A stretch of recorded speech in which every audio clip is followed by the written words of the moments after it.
കണ്ണൂരിൽ നിർമ്മാണ ജോലിക്കിടെ വീടിന്റെ രണ്ടാം നിലയിൽ നിന്ന് താഴേക്ക് വീണ തൊഴിലാളിയെ രക്ഷിച്ച് കൂടെ ജോലി ചെയ്യുകയായിരുന്ന യുവാവ്. വളയം സ്വദേശി ചന്ദ്രികയാണ് കൂടെ ജോലി ചെയ്യുകയായിരുന്ന രഞ്ജിഷ് രക്ഷിച്ചത്. ഓട് മാറ്റുന്നതിനിടെ ബാലൻസ് തെറ്റി താഴേക്ക് വീഴുകയായിരുന്നു.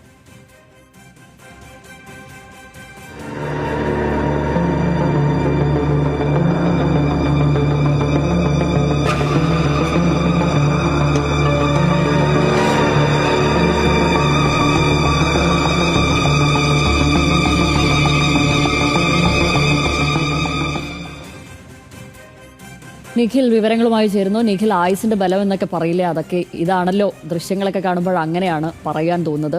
എപ്പോഴായിരുന്നു സംഭവം? മറ്റെന്തെങ്കിലും പരിക്കുകൾ ഏറ്റിട്ടുണ്ടോ?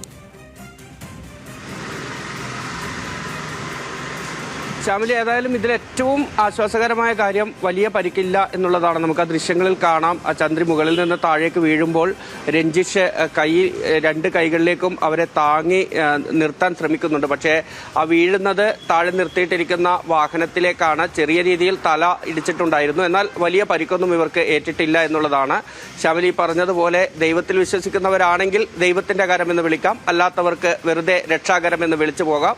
ഏതായാലും വലിയ പേടിപ്പെടുത്തുന്ന രീതിയിലേക്കാണ് അവർ താഴേക്ക് വീഴുന്നത്. പക്ഷേ അദ്ദേഹത്തിന്റെ കൈകളിൽ സുരക്ഷിതമായി വന്ന് വീഴുന്ന ആ സമയമാണ് ശരിക്കും ആ ദൃശ്യങ്ങൾ കാണുമ്പോൾ നമുക്കൊരു ആശ്വാസമാവുക. ഇന്നലെ ഉച്ചയോടുകൂടിയാണ് ഈ സംഭവം നടക്കുന്നത്. ഈ തൂവക്കുന്നിലെ വീടിന്റെ നിർമ്മാണ പ്രവൃത്തികളൊക്കെ നടക്കുന്നതിന്റെ ഭാഗമായി രണ്ടാം നിലയിലെ ഓട് മാറ്റിക്കൊണ്ടിരിക്കുകയായിരുന്നു. ആ സമയത്താണ് ചന്ദ്രി ബാലൻസ് തെറ്റി നേരെ താഴേക്ക് വീഴുന്നത്. ഇതേ സമയം രഞ്ജിഷ് താഴെ നിന്ന് ഓട് കപ്പിയും കയറും ഉപയോഗിച്ച് മുകളിലേക്ക് കയറ്റിക്കൊണ്ടിരിക്കുകയായിരുന്നു.